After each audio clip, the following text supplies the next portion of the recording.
नमस्कार साथियों, स्वागत है आपका माई पीसीएस स्टडी के ऑनलाइन प्लेटफॉर्म पे। दोस्तों, आज हम लोग एक नए टॉपिक पे चर्चा करेंगे और पे देखेंगे। हम लोग का टॉपिक है जनगणना का इतिहास। इस जनगणना का बैकग्राउंड देखेंगे और इससे संबंधित बनने वाले क्वेश्चंस को कैसे-कैसे क्वेश्चंस बन सकते हैं, उस पे हम लोग चर्चा करेंगे। और तो चलिए देखते हैं जनगणना का इतिहास कैसे शुरू हुआ, क्या हुआ। तो पहला पॉइंट है, विश्व में व्यवस्थित रूप से सर्वप्रथम स्वीडन द्वारा 1749 ईस्वी में जनगणना कराई गई। और नेक्स्ट, दशकीय जनगणना सर्वप्रथम अमेरिका ने 1790 ईस्वी के से प्रारंभ किया। भारत में पहली जनगणना 1872 ईस्वी में लॉर्ड मेयो के समय हुई। मुख्यतः यह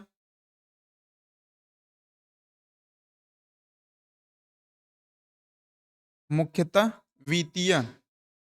और नेक्स्ट, लॉर्ड रिपन के समय 1881 ईस्वी में दशकीय जनगणना प्रारंभ हुई। लॉर्ड रिपन के समय में। अब 1881 में 2011 की जनगणना भारत की 15वीं जनगणना है। और जो 2011 में जनगणना हुई थी वह भारत की 15वीं जनगणना थी। स्वतंत्र भारत की यह सातवीं, और स्वतंत्र भारत की कौन सी, ये सातवीं जनगणना थी। नेक्स्ट, जनगणना को संविधान की 7वीं अनुसूची में रखा गया है। और अनुच्छेद 246 में भारत की जनगणना की जिम्मेदारी केंद्र सरकार की है। और जनगणना की जो जिम्मेदारी है वो आर्टिकल 246 के अनुसार केंद्र सरकार की बनती है। और नेक्स्ट क्या है, भारत की जनगणना जनगणना अधिनियम 1948 के अंतर्गत कराई जाती है। नेक्स्ट पॉइंट देखते हैं, टॉपिक जनसंख्या के सिद्धांत। इसका सिद्धांत क्या है? तो जनसंख्या पर सर्वप्रथम व्यवस्थित विचार रॉबर्ट माल्थस ने दिया। मुख्यतः जनसंख्या के सिद्धांत को दो वर्गों में विभक्त किया गया है। पहला प्राकृतिक सिद्धांत, दूसरा सामाजिक सिद्धांत। प्राकृतिक आधार पर जनसंख्या सिद्धांत का प्रथम प्रतिपादक माल माल्यस थे। माल्यस के समय Thomas Sandra, Thomas W Herbert Spencer ने भी इस सिद्धांत का पर विचार दिया। माल्थस की जनसंख्या सिद्धांत क्या है? माल्थस की जनसंख्या सिद्धांत के अनुसार किसी भी क्षेत्र में पहला, जनसंख्या की वृद्धि गुणोत्तर श्रेणी में जीविकोपार्जन के साथ में वृद्धि, यानी 1, 2, 4, 8 की दर से जीविकोपार्जन के साधनों में वृद्धि 1, 2, 3, 4, 5 के दर से होती है। दूसरा, माल्थस ने बताया कि यदि जीवन निर्वाह के संसाधनों का अवरोध न हो तो प्रत्येक 25 वर्ष में जनसंख्या दोगुनी हो जाएगी। नेक्स्ट, यही क्रम चलता रहा तो 2000 वर्षों में जनसंख्या में 256 गुना पर जीवन निर्वाह क्षमता में मात्र 9 गुना वृद्धि होगी। माल्थस का कहना था कि यदि स्वयं के नैतिक नियंत्रण के माध्यम से जनसंख्या वृद्धि पर नियंत्रण न पाया गया तो प्राकृतिक प्रकोपों जैसे दुर्भिक्ष, युद्ध एवं संक्रामक रोगों के द्वारा व्यापक अकाल मृत्यु होगी। परिणामतः जनसंख्या खाद्य पदार्थों के अनुपात में स्वयं संतुलित हो जाएगी। नेक्स्ट देखते हैं टॉपिक, जनसंख्या संबंधी शब्दावली। जनसंख्या से संबंधित जो भी शब्दावलियां प्रयुक्त होती है उसे हम लोग देखते हैं। आश्रितता अनुपात, यानी डी ऑब्लिक डब्ल्यू इंटू के। डी क्या है? आश्रित जनसंख्या इज इक्वल टू 0-14 वर्ष वाले तथा 60 वर्ष से ऊपर के लोग। नेक्स्ट है W इज इक्वल टू कुल कार्यशील जनसंख्या 15-59 वर्ष के लोग। नेक्स्ट है K is equal to 1000 is equal to आश्रित अनुपात को 1000 में व्यक्त किया जाता है। नेक्स्ट, जनसंख्या घनत्व क्या है? जनसंख्या घनत्व स्थान विशेष की कुल जनसंख्या स्थान विशेष का कुल क्षेत्रफल होता है। प्रति वर्ग किलोमीटर में रहने वालों की संख्या जनसंख्या घनत्व कहलाती है। लिंगानुपात क्या कहलाता है? लिंगानुपात कुल स्त्रियों की संख्या अपन कुल पुरुषों की संख्या इंटू 100। प्रति 1000 पुरुष पर स्त्रियों की संख्या लिंग अनुपात होती है। नेक्स्ट क्या है? शिशु मृत्यु दर। किसी निश्चित वर्ष में 5 वर्ष से कम आयु वाले बच्चे की मृत्यु संख्या अपन उसी वर्ष में सजीव जन्मे बच्चों की संख्या को मल्टीप्लाई कर देंगे 100 से, तो शिशु मृत्यु दर प्राप्त होता है। नेक्स्ट है शिशु लिंगानुपात 0 से 6 वर्ष। यानी शिशु लिंगानुपात फाइंड करने के लिए हमें क्या करना पड़ता है? बालिकाओं की संख्या जो जिनकी आयु 0 से 6 वर्ष है उसको डिवाइड करेंगे बालकों की संख्या जो कि 0 से 6 वर्ष के हैं और उससे मल्टीप्लाई कर देंगे 1000 से। नेक्स्ट देखते हैं शब्दावलियों में दशकीय वृद्धि। दशकीय वृद्धि क्या कहलाता है? 10 वर्ष के मध्य जनसंख्या में हुई प्रतिशत वृद्धि को दशकीय जनसंख्या वृद्धि दर कहते हैं। Decadal growth rate of population.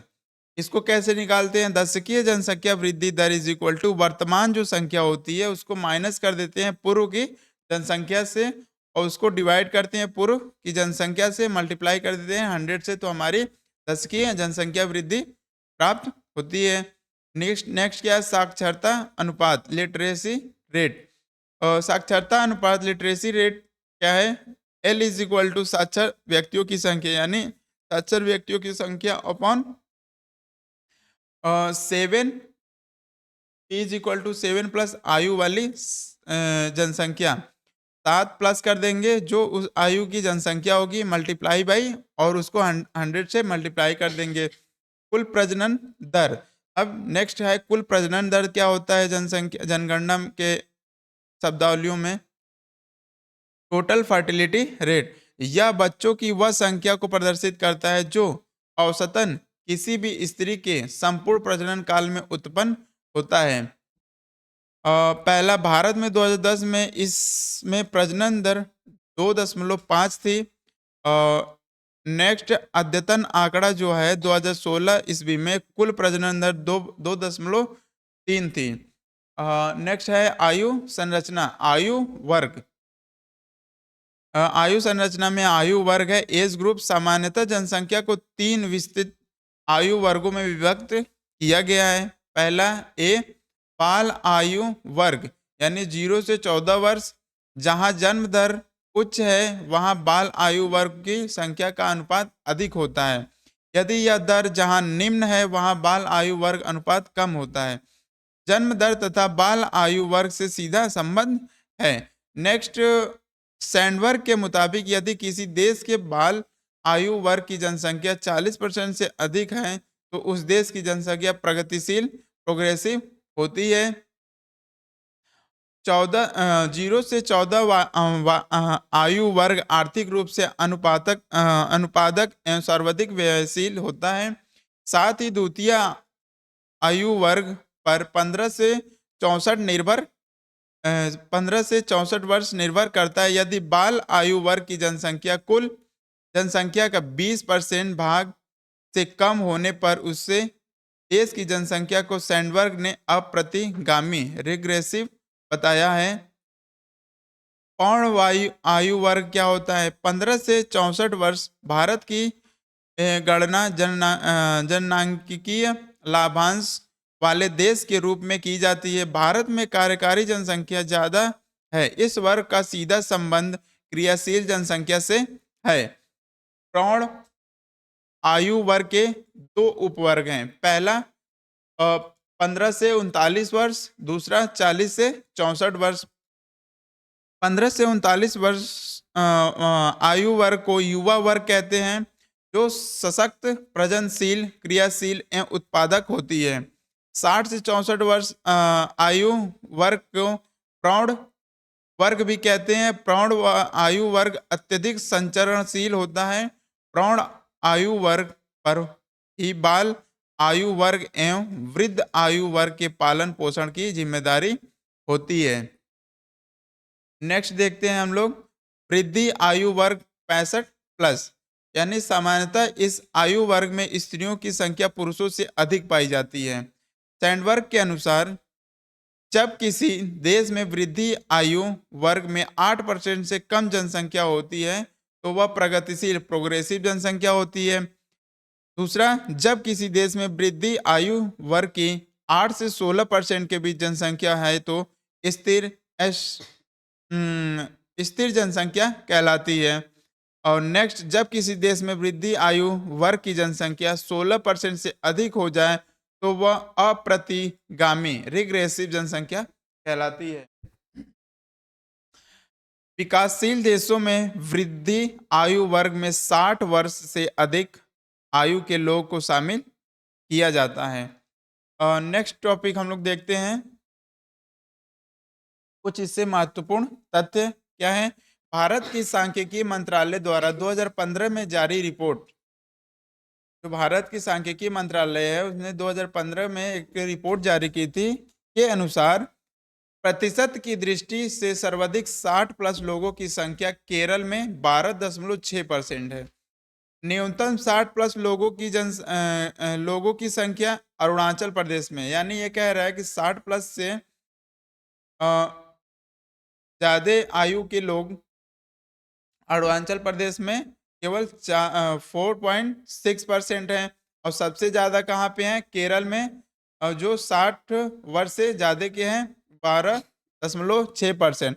35.5% दशकीय वृद्धि के साथ 60 में 60 प्लस की कुल जनसंख्या 2011 में 10.39 करोड़ थी। यानी कि 2011 के जनगणना का आंकड़ा देखा जाए तो 60 प्लस के आयु के लोग 10 करोड़ यानी 10.5 करोड़ लोग थे। वर्ष 2011 की जनगणना आयु समूह में जनगणना का प्रतिशत नीचे सारणी में दी गई है। यानी 0 से 4 वर्ष के कितने लोग थे, 9 करोड़। 5 से 9 वर्ष के लोग 10.5 करोड़ लगभग। 10 से 14 करोड़ के लोग 11 करोड़। 15 से 59 वर्ष के लोग 60.3 करोड़। 60 प्लस के लोग 8.6 करोड़। आयु निश्चितता नहीं, जिनकी आयु निश्चित नहीं है वो 0.5 करोड़ है। नेक्स्ट देखते हैं कुछ इंपॉर्टेंट पॉइंट।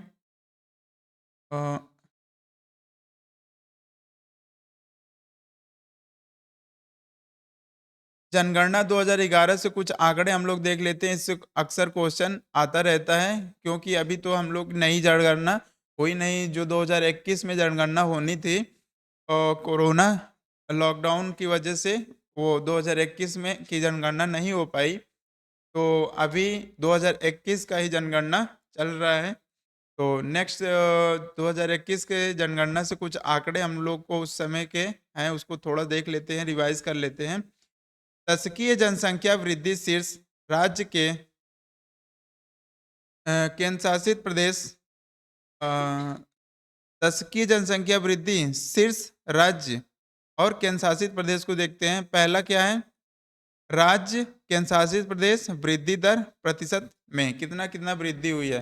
दादर और नागर हवेली में 58.88% की दशकीय वृद्धि हुई है।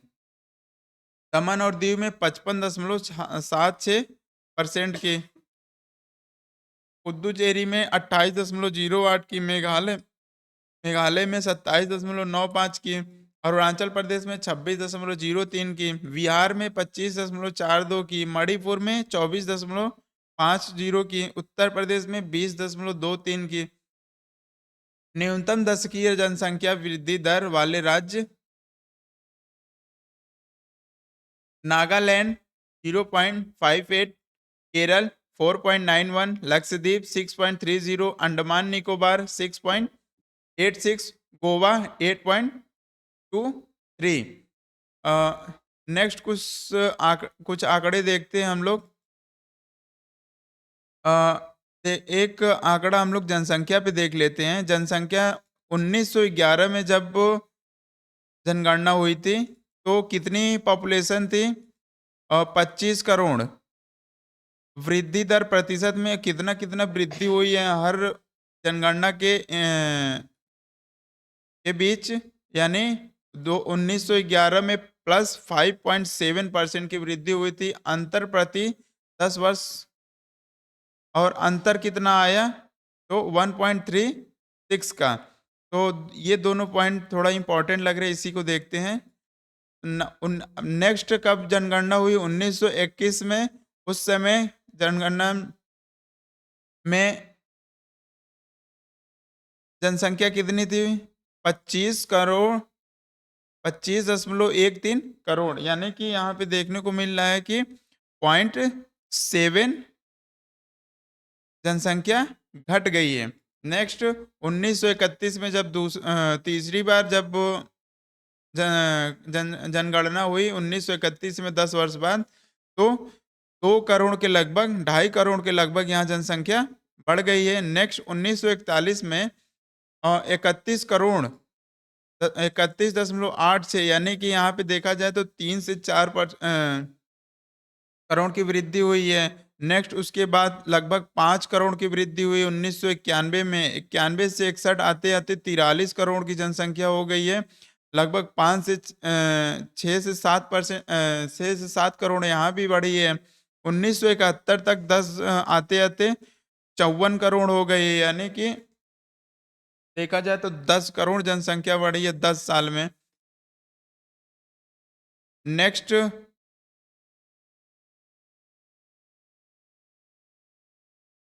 नेक्स्ट हम लोग देख रहे थे क्या 1971 में 54.81 करोड़ जनसंख्या हुई थी। नेक्स्ट 1981 में 68.33, यानी कि यहाँ देखा जाए तो 54 से डायरेक्ट 14 करोड़ की यहाँ पे इंक्रीज हो गया है यहाँ जनसंख्या। 1991 आते आते 84 करोड़, 2001 आते आते 102 करोड़ की जनसंख्या होगी, और 2021 की जनगणना में जनसंख्या 121 करोड़ की हो गई है। अब नेक्स्ट जनसंख्या जो जनगणना होगी, देखिए अब उसमें उसके आंकड़े में कितनी जनसंख्या आती है। और नेक्स्ट टॉपिक देखते हैं क्या है। इसी से संबंधित तो और पॉइंट से उसको देख ले। सर्वाधिक दशकीय जनसंख्या वृद्धि दर 1961 से 1971 ईस्वी में के दशकों में 24% की वृद्धि हुई है। 1961 से 1961 से 71 के बीच में, यानी 24% की दशकीय वृद्धि हुई है। 1951 में जनसंख्या घनत्व कितने हैं? 117, 2001 में 325, 2011 में 382। क्षेत्रफलों की दृष्टि से सबसे बड़ा राज्य कौन सा है? राजस्थान। क्षेत्रफल की दृष्टि से सबसे बड़ा केंद्र शासित प्रदेश अंडमान एवं निकोबार। क्षेत्रफल की दृष्टि से सबसे छोटा राज्य गोवा। क्षेत्रफल की दृष्टि से सबसे छोटा केंद्र शासित प्रदेश कौन सा है? लक्षद्वीप। जनसंख्या की दृष्टि से सबसे बड़ा राज्य कौन सा है? उत्तर प्रदेश। जनसंख्या की दृष्टि से सबसे बड़ा केंद्र शासित प्रदेश कौन सा है? दिल्ली। जनसंख्या की दृष्टि से सबसे छोटा राज्य सिक्किम। जनसंख्या की दृष्टि से सबसे छोटा केंद्र शासित प्रदेश लक्षद्वीप। जो लक्षद्वीप है, इसमें नोट क्या दिया हुआ है देखते हैं। जनसंख्या एवं क्षेत्रफल दोनों दृष्टि से सबसे छोटा केंद्र शासित प्रदेश लक्षद्वीप है। जनसंख्या एवं क्षेत्रफल, यानी कि जनसंख्या के मामले में भी और क्षेत्रफल के मामले में भी, दोनों मामले में सबसे छोटा केंद्र शासित प्रदेश लक्षद्वीप है। सर्वाधिक लिंगानुपात वाला राज्य कौन सा है? केरल 10:84। सर्वाधिक लिंगानुपात वाला केंद्र शासित प्रदेश कौन सा है? पुदुचेरी 10:37। न्यूनतम सबसे कम लिंगानुपात वाला राज्य हरियाणा 879। न्यूनतम सबसे कम लिंगानुपात वाला केंद्र शासित प्रदेश कौन सा है? दमन एवं दीव 618। सर्वाधिक साक्षरता वाला राज्य कौन सा है? केरल 94.0%। सर्वाधिक साक्षरता वाला केंद्र शासित प्रदेश कौन सा है? लक्षद्वीप 91.80%। न्यूनतम साक्षरता वाला केंद्र शासित प्रदेश कौन सा है? दादर व नागर हवेली। स- सर्वाधिक जनघनत्व वाला राज्य कौन सा है? बिहार 1106। सर्वाधिक जनघनत्व वाला केंद्र शासित प्रदेश दिल्ली। न्यूनतम जनघनत्व वाला राज्य कौन सा है? अरुणाचल प्रदेश। नेक्स्ट देखते हैं, न्यूनतम जनघनत्व वाला केंद्र शासित प्रदेश कौन सा है? अंडमान व निकोबार। सर्वाधिक शिशु लिंगानुपात वाला राज्य कौन सा है? अरुणाचल प्रदेश। सर्वाधिक लिंगानुपात वाला केंद्र शासित प्रदेश अ, अंडमान एंड निकोबार द्वीप समूह। न्यूनतम शिशु लिंगानुपात वाला हरियाणा। न्यूनतम शिशु लिंगानुपात वाला केंद्र शासित प्रदेश कौन सा है? दिल्ली। ऐसे ही कुछ और भी तथ्य दिए हुए हैं। नेक्स्ट हम लोग टॉपिक देखते हैं।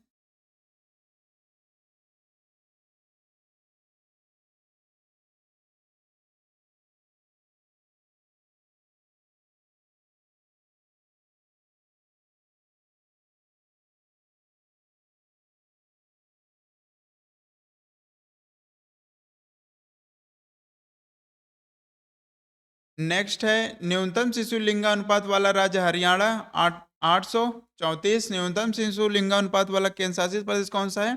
दिल्ली। सर्वाधिक दशकीय वृद्धि वाला राज्य मेघालय है। सर्वाधिक दशकीय वृद्धि दर वाला केंद्र शासित प्रदेश दादर है और नागर हवेली है। न्यूनतम दशकीय वृद्धि वाला राज्य नागालैंड।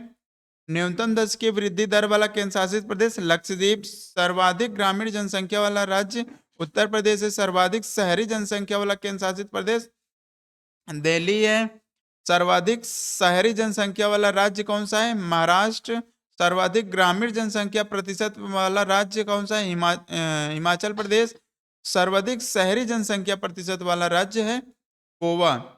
न्यूनतम ग्रामीण जनसंख्या वाला राज्य सिक्किम। न्यूनतम शहरी जनसंख्या वाला राज्य सिक्किम।